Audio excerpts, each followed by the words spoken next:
তো আমরা শেষ করেছিলাম যে গণসংখ্যা বহুভুজ আয়তলেখও ব্যবহার করে কিভাবে অঙ্কন করতে হয়। এখন দেখো, এই গণসংখ্যা বহুভুজ এমন যদি প্রশ্ন আসতো যে গণসংখ্যা বহুভুজ অঙ্কন করো, শুধু এই কোশ্চেন এবং এটাই উদ্দীপক, তখন তো বলে দেয়নি যে আয়তলেখ ব্যবহার করে করো। তখন কিন্তু তুমি খুব সহজে এই সিস্টেমে করতে পারো যে আগে অবিচ্ছিন্ন করে নিতে পারো, আয়তলেখ অঙ্কন করতে পারো, সেই আয়তলেখ অঙ্কন করে তারপরে তুমি এভাবে বসাতে পারো। আর যদি মনে করো না ওসব করবো না, দেখো আরো একটা সহজ উপায় আছে। সেটা কি না? সহজ উপায়টা কি? এই যে এটা যখন এরকম হয়েছে, এরকম এটাই ছিল উদ্দীপক, উদ্দীপকের এটাই সবকিছু ইনফরমেশন ঠিক আছে আগেরটার মতোই, এটাই উদ্দীপকের সারণী। এখন তুমি গণসংখ্যা বহুভুজ অঙ্কন করতে যাচ্ছ অন্য সিস্টেমে। সেই সিস্টেমটা কি? যে গণসংখ্যা আয়তলেখ অঙ্কনের জন্য, এসব আর না।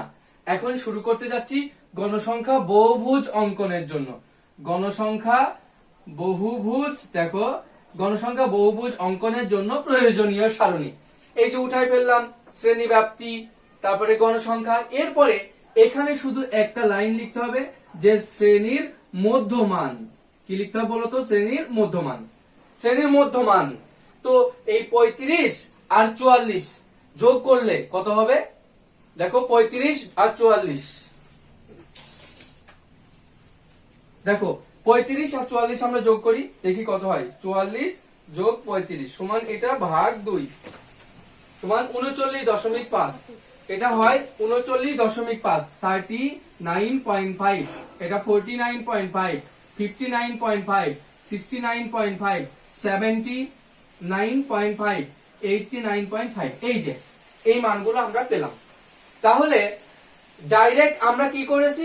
ডাইরেক্ট শ্রেণী ব্যবধান, ডাইরেক্ট শ্রেণীর মধ্যমান আর গণসংখ্যা। এখন তুমি খুব সহজেই গণসংখ্যা বহুভুজটি আঁকতে পারো। কিভাবে? এইভাবে এখন লিখছো যে এক্স অক্ষ বরাবর এই শ্রেণী ব্যাপ্তি। দেখো এক্স অক্ষ বরাবর আমরা দিচ্ছি কি এইভাবে, যে এটা এক্স অক্ষ, এখানে শ্রেণীর, দেখো শ্রেণীর মধ্যমান। এবার কি দিলাম? শ্রেণীর মধ্যমান। আর ওয়াই অক্ষ বরাবর গণসংখ্যা। এখন শ্রেণীর মধ্যমান কত? 39.5। আমরা মনে করলাম এখান থেকে এইটুকুর মধ্যে আছে 39.5 এই মানটা। তাহলে এটা কত? এটা হচ্ছে 39.5 যদি হয়।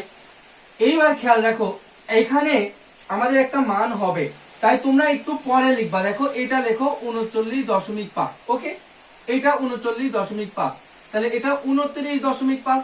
তাহলে যখন মধ্যমান লিখছো একটু আগে থেকে লেখা শুরু করবা। কেন আগে থেকে লিখবা একটু পরে বুঝতে পারবা। তারপরে হবে এই যে 49.5, এই যে 59.5, এই যে 69.5, এই যে 79.5, তারপরে কত 89.5। এই যে এই মানগুলো আমরা পাচ্ছি। এখন যখন 39.5 কত? সেটা 4, 39.5 4, এই সেই বিন্দু, রাইট? এরপরে কত হচ্ছে? 49.5 8, তাহলে 49.5 এই সেই 8, এই যে 8। এরপরে হচ্ছে 59.5 12, 59.5 এই যে 12, এই যে 12। এবার 69.5 11, 69.5 এখানে 11, 11। তারপরে এই যে 79.5 2, 79.5 এখানে হচ্ছে 2। তারপরে 89.5, এই 89.5 কত? যে 3, এখানে 89.5 3। এখন যদি এইগুলো যোগ করে দাও তাহলে আবার তুমি তোমার গণসংখ্যা বহুভুজ পেয়ে গেছো। এখন কিন্তু অবিচ্ছিন্ন শ্রেণীসীমা কিছু লাগে নি। এখন এভাবে আমরা যখন বহুভুজ অঙ্কন করে ফেলেছি, তখন এই বহুভুজটার এই প্রথম বিন্দু এবং এই শেষ বিন্দুকে এক্স অক্ষের সাথে দেখো যোগ করে দিলাম। একবারে এখানে দেওয়াটা কেমন দেখায়? বেশি সুন্দর দেখায় না, এগুলো ডটেড লাইন দিয়ে রাখাটাই বেশি সুন্দর দেখায়। তাহলে আমাদের এই যে বহুভুজ অঙ্কন হয়ে গেল। তাহলে এই যে বহুভুজ অঙ্কন করার সময় আমরা কিন্তু কোনো আয়তলেখ ব্যবহার করিনি। তাই আয়তলেখ ব্যবহার না করে যদি মধ্যমান দিয়ে বহুভুজ বের করো তাহলে খুব সহজ হয়ে যায়। তাহলে আমরা আরেকটা প্রশ্ন শেষ করলাম যে গণসংখ্যা বহুভুজ অঙ্কন করলাম। এখন আরেকটা প্রশ্নের দিকে ধাবিত হচ্ছি যে ক্রমযোজিত, দেখো ক্রমযোজিত গণসংখ্যা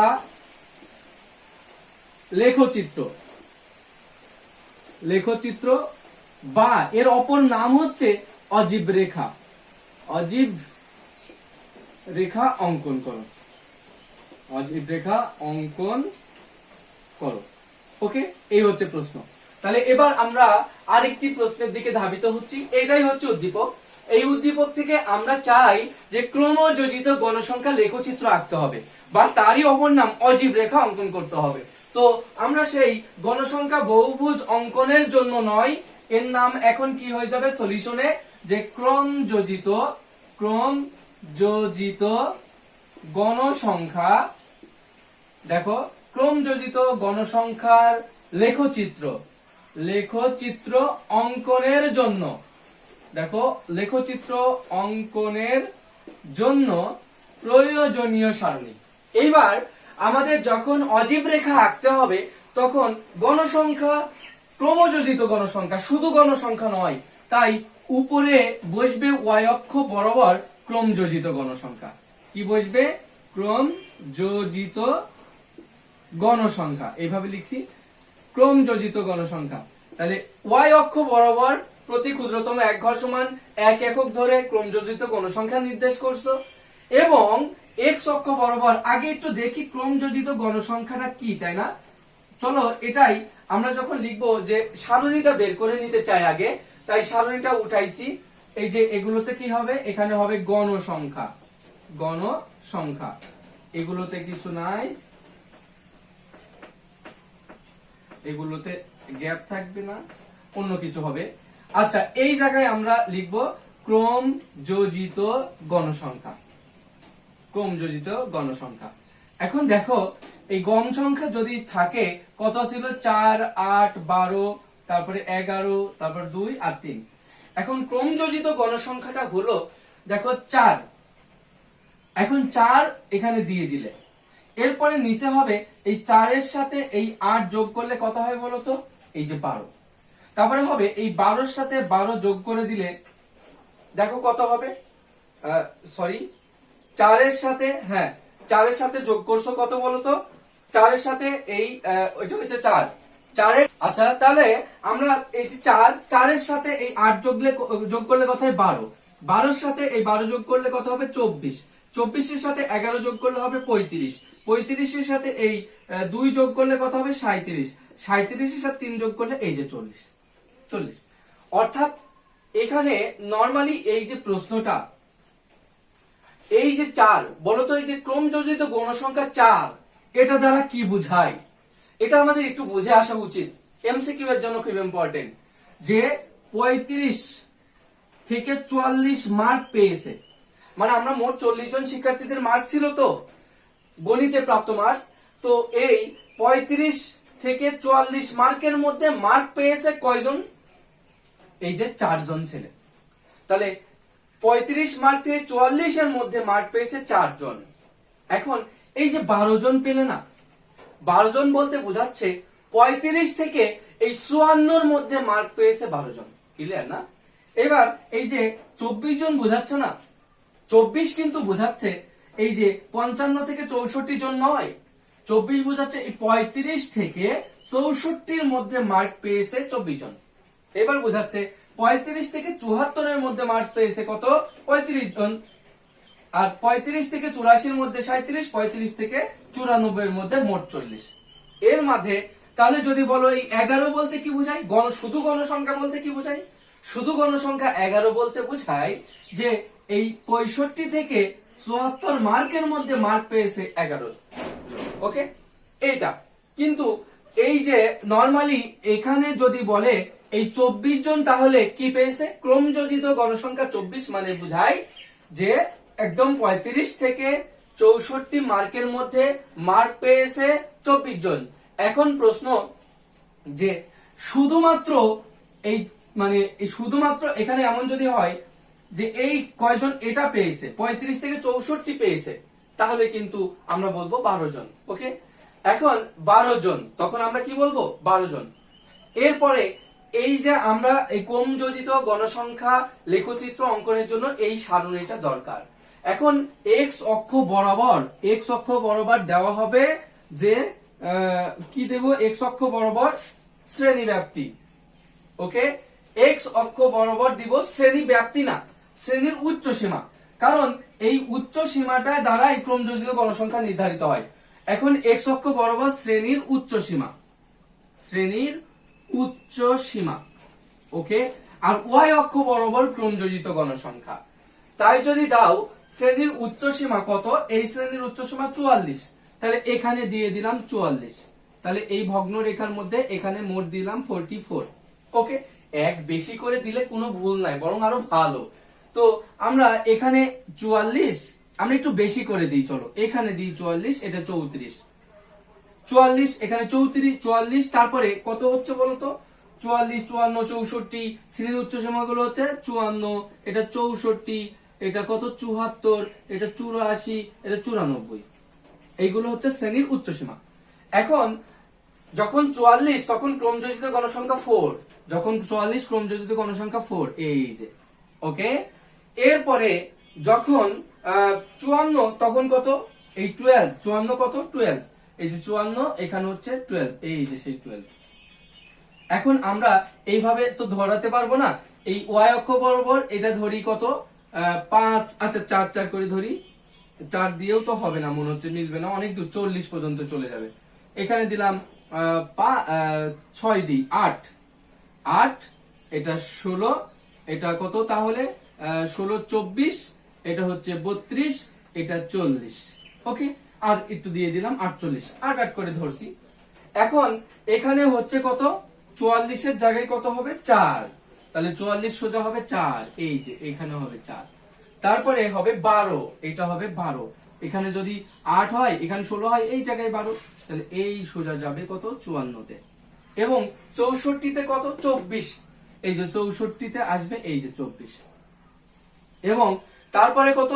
74 এ কত যাবে?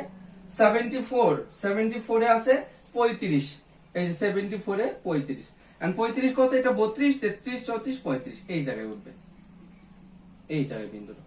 এবং 84 তে কত? 37, আরো একটু উঠবে 37।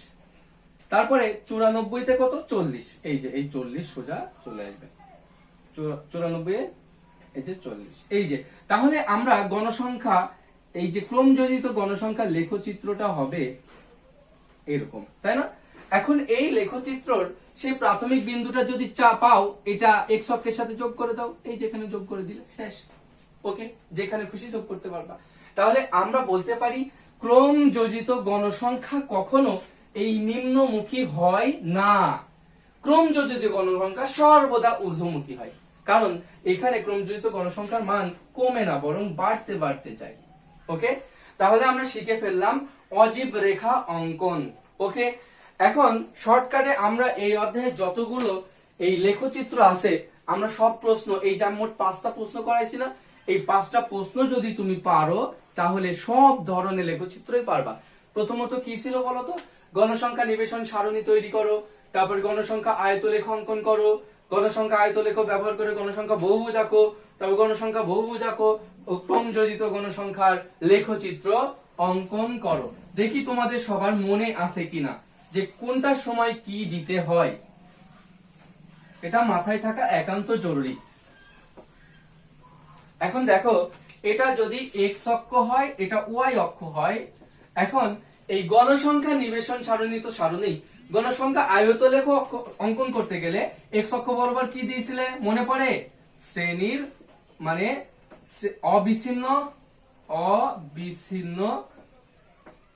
অবিচ্ছিন্ন শ্রেণী ব্যাপ্তি। আর ওয়াই অক্ষ বরাবর কি দিয়েছিলে? গণসংখ্যা, তাই না? দিয়ে আয়তলেখ অঙ্কন করে ফেলেছিলে। এটা কিসের ক্ষেত্রে হয়েছিল বলতো? আয়তলেখ। এখন এটার কথা মনে আছে? আয়তলেখ ব্যবহার করে বহুভুজ, ওটা তো ওই একই। গণসংখ্যা বহুভুজ তো দুই ভাবে করা যাবে, আয়তলেখ করেও করা যাবে আর নরমালি করা যাবে। নরমালটা বলতো কি দিয়েছিলাম? এই ওয়াই অক্ষ বরাবর দিয়েছিলাম কি গণসংখ্যা, তাই না? আর এক্স অক্ষ বরাবর কি দিয়েছিলাম? এক্স অক্ষ বরাবর দেওয়া হয়েছিল শ্রেণীর মধ্যমান, শ্রেণীর মধ্যমান। আর কি পেয়ে গেছিলাম? যে গণসংখ্যা বহুভুজ, গণসংখ্যা বহুভুজ। এই যে এগুলো মাথায় রাখতে হবে। এখন ওই আরেকটা অজীব রেখা যখন অঙ্কন করেছিল, বলতো কি দেওয়া হয়েছিল? এক্স অক্ষ বরাবর আর ওয়াই অক্ষ বরাবর নিশ্চয় এদিকে দিয়েছিলাম যে ক্রম যোজিত গণসংখ্যা, আর ওয়াই এক্স অক্ষ বরাবর দেওয়া হয়েছিল শ্রেণীর উচ্চ সীমা, শ্রেণীর উচ্চ সীমা।